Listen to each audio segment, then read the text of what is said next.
لله وكفى والصلاة والسلام على عباده الذين اصطفاه أما بعد فقد قال الله تبارك وتعالى في كلامه المجيد ولئن شكرتم لأزيدنكم ولئن كفرتم إن عذابي لشديد صدق الله مولانا العظيم. تر هر څه د مخه امیر المؤمنین حفظه الله جناب رئیس الوزراء صاحب او د کابینه وزیرانو او د افغانستان اسلامی امارت مسؤلینو مجاهدینو او د افغانستان کې د اسلامی نظام د پاره د شهداو کندو او یتیمانو او د افغانستان ټول مسلمان اولس او د نړۍ مسلمانانو ته د دغه عظیمه فتح مبارکي وایم. دا دې کې شک نشته چې دغه عظیمه فتح چې وه دا یوازې نه د افغانانو او نه په افغانستان کې د یو خاص قشر دا د ټول عالم اسلام دپاره یقیني فتح وه. د دې اثرات به زه لږ لږ هغه ته اشاره وکړم. دا داسې یو اشغال مرحله وه، داسې یو غم و چې هغه نه یوازې د افغانستان پر مسلمانانو بلکې په دنیا کې چې یو مسلمان و هغه په دې ظهیر و، ځکه د هغه اثرات داسې خطرناک و چې په دنیا کې چې کوم مسلمانانو دا واقعیت دی چې د هغوی ډېر مایوسه سوه. مایوستیا یې دا وه چې په دنیا کې ډېر کم ملکونه بې دخلې پاته سوي چې دا ټولو د حمایت لاس ورسره پورته کوي. نو مسلمانان چې کله دا اسلامي امارت سقوط وکړ په هر ځای کې چې وه سخت خفه وه او د دې بیا راځم چې د هغه نښانې او علامې درته وایم، ځکه هغو دا ګمان وکړي چې دومره غټ تعداد باندې د دنیا ستر قوت او ټول خلک ورسره د اشغال ناره ورسره بدرګه کوي، ورسره دي څوک په پټه څوک په ښکاره ورسره کومکونه کوي او د دنیا ستر قوت دی، ټکنالوژي او روپۍ هر څه د هغوی ډېرې دي. نو کله به بیا څوک د مسلمانۍ غږ یې ځای کې پورته کولی شي؟ یقینا مایوسه وه. د هغه راوروسته بیا چې کوم غم د افغانستان پر مسلمانانو باندې خپور سو هغه واقعا یو داسې غم و چې هغه کې افغانستان کې فکر نه کوم چې یو څوک د اسلام غم او فکر ورسره و چې دی به په هغه باندې غمګین نه و. خوا یې هغه په ښارونو کې و، خوا یې هغو هجرت کړی و، خوا یې هغه په سنګر کې و، خوا یې هغه په زندان کې و، هر ځای چې و دا غم ټولو ته خپور. که مستقیما د چا کور ته نه و ننوتلی نو د قریبانو کور ته یې ننوتی، که مستقیما د چا په کور کې نه و نو د هغه د نږدې اقرباو په کور کې و، که نه و نو د اسلامي خواخوږۍ له مخه هغه حالات چې لیدل کېدل، ماشومان وژل کېدل، پر ودونو بمبارونه کېدل، سپین ږیري او علما مې توهینېدل، هغه شیان چې کېدل دا ټول دا د هېڅ یو مسلمان طاقت دا نه و چې په هغه باندې خفه نه شي بغیر د هغه کسانو څخه چې هغه څه کسانو چې د خپلو شخصي منافعو د پیسو د جمع کولو د قدرت ته رسولو هغه حب په ذهن کې و، د چوکۍ حب په ذهن کې و، د هغوی کسانو نه بغیر نور څوک نه و پاته چې په دې غمجن نه و. نو په دې وجه باندې دا یو عظیمه فتح وه چې الله پاک د مسلمانانو نصرت وکړي او دا فتح راغله. بیا هغه فتح په داسې شکل باندې و چې کله اسلامي امارت ولاړی څومره د وړاندې موږ په مابس کې و چا ملګرو چې وروسته بندیان سو هغه راټول شي د سوټو پر کنډو باندې د خوست خوا ته چې ځي ملګرو دا د سوټو کنډو د یو څو مودې دپاره نیولي و، خلک یې تلاشي کول چې هغه د اشغال ګوډاګیان یا خارجیان په لاس ورسي. دا څومره د یو څه لږ وخت دپاره یې د سوټو کنډو نیولي و. په کابل کې اعلانونه کېدله چې د افغانستان اسلامي امارت د یو څو ثانیو یا څو لږ مودې دپاره د سوټ پر کنډو باندې حکومت وکړ. هغه هدف دا و چې هغوی ته مسخره معلومېدله چې اسلامي امارت بیا راوګرځي، هغوی ته دا بیخي ټوکه معلومېدله چې د دغسې قوت په وړاندې به بیا دا خلک راګرځي. دلته یو ډېره مهمه نقطه دا واقعیت دی، دا څه جریانات چې پر موږ باندې تېر شو په دې مسایلو کې موږ دخیل وو، اول خو د ټولو د هر څه نه دا زړه ته تېره کوي چې دا یو الهي امتحان و، زموږ و د دې ټولو خلکو تر دې دماغ دا مسله لوړه وه. په دغه شکل د اسلامي امارت راګرځېدل تاسې وایست نه ولاکه د چا په فکر کې وه، نه د دوست نه د دښمن، نه زموږ او نه زموږ د دښمنانو. کله چې کابل ته موږ رالو د اندونیزیا علما ډېر غټ تنظیم دی نو هغو مبارکي راستولې وه، وایي تاسو ته مبارکي په داسې حال کې وایي چې تاسې واجب کار وسو، وایي تاسې د ټولې دنیا تصور بدل کړئ. د دنیا تصور داسې نه و، هغه هېڅکله داسې نه کېدل چې دغسې یو قوت په دغه شکل د افغانستانه ووځي او دغه په غرو په زندانو دا خلک دې بیا راوګرځي. د دنیا تصور بدل شو. دې وخت کې بېرته د مسلمانانو حوصلې را بیداره شوې، مسلمانان په دې پوه شو، مایوسي یې لرې شوه. هغوی بیا خپل دغه تازه شو د ایمان دا تازګي وسو چې د چا سره ایمان او اسلامي هم هغه قوي دی، هم هغه سره به نصرت شامل وي د الله، هغه به کامیابي شي. په دغه کال چې کله بیا د حج فریضې دپاره ډېر ملګري خو په د کلو کې په زندانونو کې وو یا په غرونو کې وو، حج ته نه وو تللي، بس الله زمینه برابره کړه، ډېر ملګري حج ته ولاړه. نو چې کله به پر لارې باندې وو چې کله حج ته ورغلو څو موده چې به موږ ویل چې خپل لباس به ښیي، خو دومره رش شو چې په هر ځای کې به خلکو دومره تصویرونه اخیستل خپلو علماو برسو چې دا اوس ته څه دپاره راغلي یاست؟ تصویرونو دپاره راغلي یاست که حج ته راغلي یاست؟ ما چې والا وویل ما ورور څه پوه کړو په دې خلکو. اخر به لنګوټې ایسته کړي، هغه سپین څادر به م پر سر اچولی وو چې څوک ونه پېژني.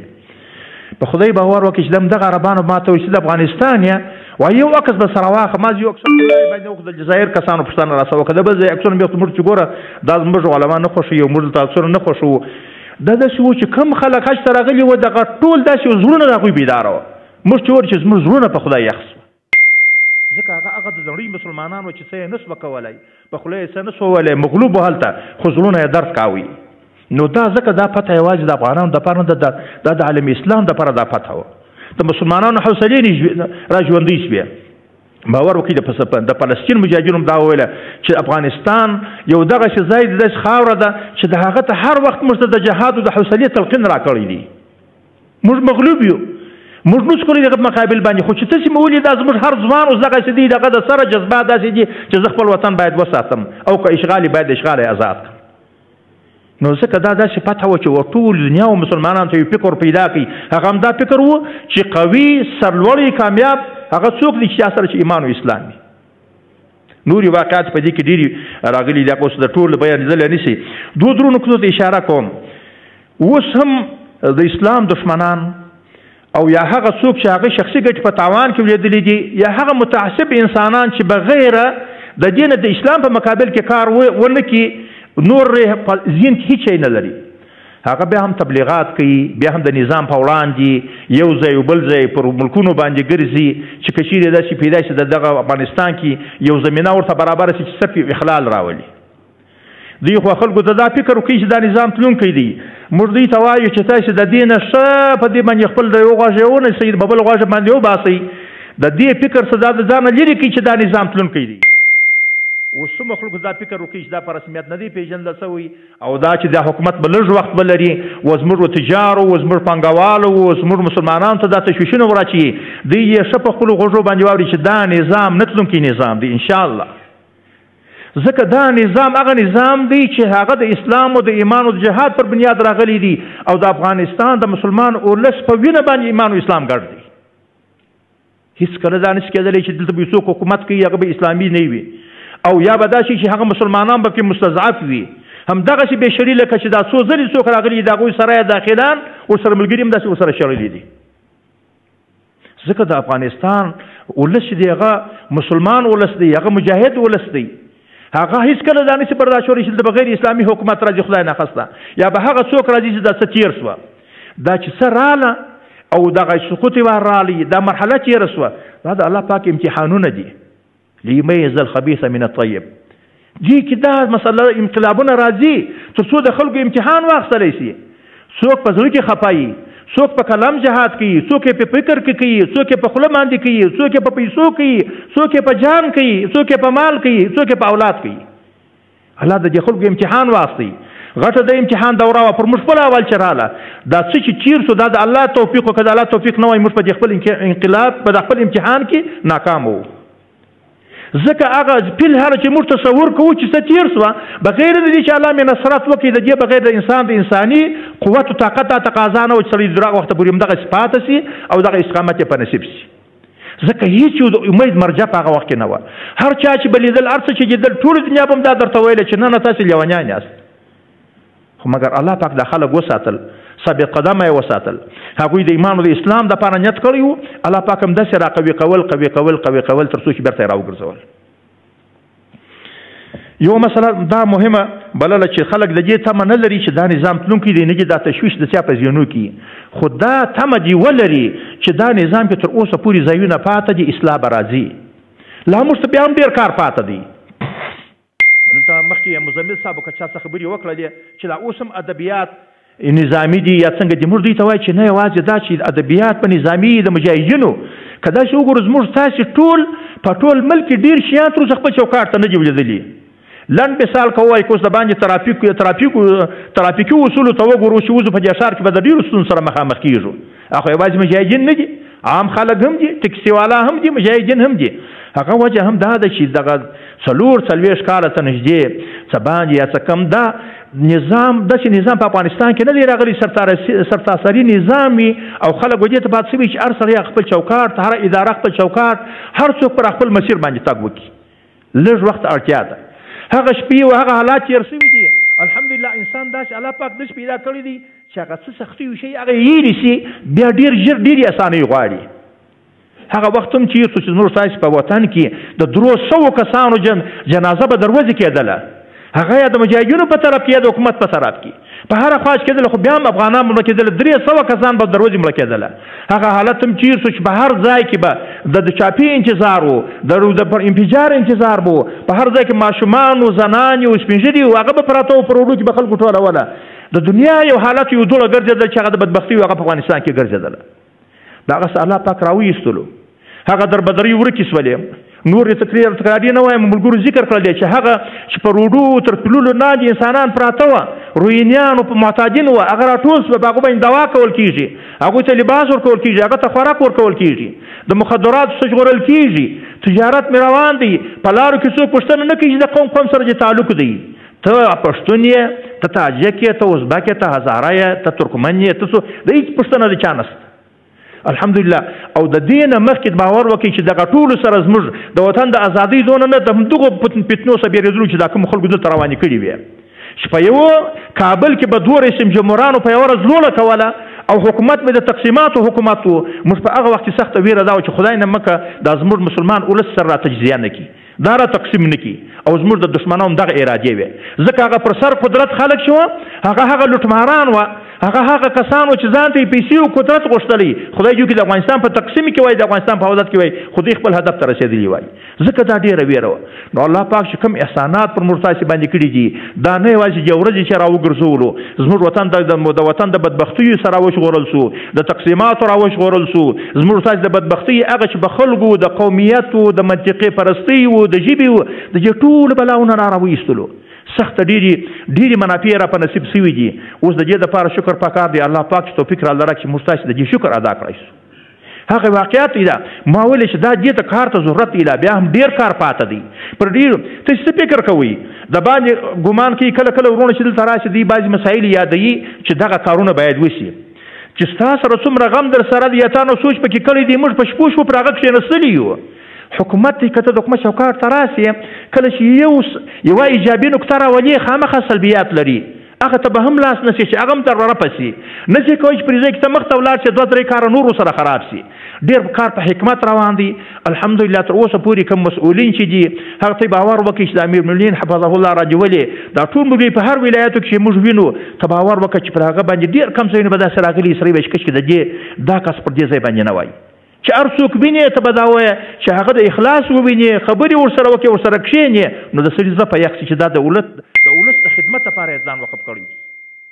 اما خو نه کېږي که په یوه ورځ دا کار کېدلی په یوه کال کېدلی خلکو کلونه چې هغه چوکاټ ته ملکونه چې چوکاټ ته لیدلي دي هغه ډېر کلونه په بر کې نیولي دي خو بیا هم موږ دغه دې ته موقع ته دغه نه ورکوو چې ډېر دې اوږده شي انشاءالله موږ امید لرو لکه اوسنی حالت چې زموږ د ګاونډیانو په نسبت باندې چې زموږ ته کوم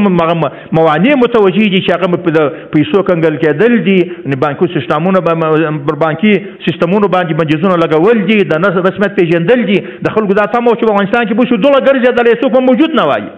اوس الحمدلله د خپلو عوایدو ټولو خلکو تنخواهې ورکول کېږي ورځ په ورځ باندې خلک لږ ستاسې معلومات وکړي ډېرې هغه پروژې زه نه یادوم چې هغه اوس روانې شوي دي تقریبا زیات اکثریت سړکان چې دي هغه اوس ورکول شوي دي د معاجونو په مقابل کې چې اول باید خلکو ته سړکان جوړ شي تاسې داسې خپلو ګاونډیانو ته هم واوړئ هلته د خلکو هم پوښتنه وکړئ اقتصاد نه دی چې دې سره اوس خرابوالی زموږ سره راغلی دي. تاسو زموږ په ګاونډیانو باندې پوښتنه وکړئ، دا د دې سیمې یو حالت دی، د ټولې سیمې نه دی چې یوازې په افغانستان کې د افغانستان حالت اوس هم تر هغه ځایه ښه دی. موږ د ټولې سیمې د خپل هېواد د ټولو دپاره ښه حالت غواړو او کوشش به کوو چې زموږ ګاونډیان هم زموږ سره ښه شي او زموږ امنیت ښه شي، زموږ د خاورې نه دوی ته ترانزیټي ګټه ورسېږي او دوی پر د دوی د خاورې نه موږ ته ګټه ورسېږي. ضرورت به نه لرو ولېرو هېوادو ته هماغه څه چې موږ په خپلو ملکونو کې لرو هغه استعمال کړو او خپل ولس ته خیر او سوکالي او امنیت راوړو.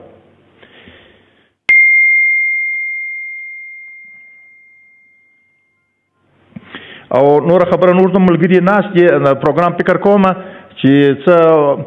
وخت را لنډ سو او مشران دا نور هم ناست دي. نو په آخر کې زه دا کوم چې اوس یوه آخري نکته هم چې ویل هغه هم دا ده چې موږ چې دا خوشحالي الله پاک را په نصیب کړي چې د جیلونو د غرونو دغه ځای نه رالو، زموږ دپاره که دا هر څه ستړي وي هغه ستړي باید نه وي. او ګوري چې موږ په بازار کې یا په هر اداره کې کله زموږ څه کوتاهي کېږي نو ملت ته ډېر بد معلومېږو. نو هغه څه چې هر څومره زموږ ستړیا وي زموږ هم دغه بس ده، راځئ چې اوس د بل د خیر لپاره کار وکړو. تر څومره چې موږ د ولس په فکر کې سو څومره موږ د ولس غم وخورو او بل دا زموږ د ټولو مسؤلینو د ټولو ملګرو که تر څو پورې موږ د ولس په غم کې اوسېږو په هغه خفه کېږو انشاءالله الله پاک به زموږ هم نور نصرت کوي. او زموږ هره فیصله چې باید کول کېږي هغه کې باید د ولس مصالح نغښتې وي او کومې فیصلې چې خدای ناخواسته سوي یا په هر دغه باندې د ولس مصالحو سره ټکر ولري پر هغه باندې باید کار وکړو، پر هغه باندې باید بیا کښېنو، پر هغه باندې خپل فکرونه په کار واچو، په هغه د مشرانو سره باید شریکو. بار چې کومه خښته چې د چوکاټه وتلي ولس ځینې کړېږي د ولس غوښتنه یې پر هغه باندې کښېنو او موږ ولس ته هم دا اطمینان ورکوو چې هغه شیان چې تاسې درکوئ چې هغه ستاسې احتیاجونه دي هغه یقیني زموږ په زړونو کې پراته دي، زموږ په فکرونو کې دي او موږ هغه ته ناست نه یو. موږ هره ورځ د دې امید لرو چې ستاسې هر مشکل به سبا ته حل کېږي، هره ورځ دغه امید لرو چې دا به سبا ته انشاءالله حل شي. هره ورځ پر دې باندې په یو مجلس هم پاته نه وي چې کوم خوږ ځای چې موږ راپورته کړی نه وي پر موږ خبره کړې نه وي تر څو ځکه ستاسې درد زموږ درد دی. ولس څوک دی؟ خو زه د کورنۍ یم په کولي کې مې کومه کورنۍ ده خو زه دلته یم کورنۍ مې هلته ده. د هغه شکایت چې په ولس کې کېږي خو زما د کورنۍ شکایت هم هغه دی. دا خامخا مسؤلینو ته رسیږي، دا تر مشرانو رسیږي. ما ویل چې په خپل وخت د خپلو شرایطو مطابق به انشاءالله مخ ته ځو او دا امیدواري ورکوم چې انشاءالله موږ پر ترقي باندې روان یو. الله پاک به د دې شرعي نظام په برکت باندې دغسې یو حالت راولي چې نور به دغه ستړي ولس وسا کېږي او الله پاک به اساني او اسانتیا او ترقي ورته راولي. او الله پاک موږ تاسو ته دې توفیق راله راکړي چې د الله شکر ووایو چې د ډېرو غمونو د ډېرو بلاو نه خلاصو ډېر ستر ویاړ الله پاک را په نصیب کړي. په نړۍ کې افغانستان وځلېدی، د نړۍ مسلمانانو ته وځلېدی، د نړۍ مسلمانانو چې وهود ولا راور کوي، د نړۍ مسلمانانو کې ایمانی جذبه را پیدا کړله. واخر دعوانا ان الحمد لله رب العالمین.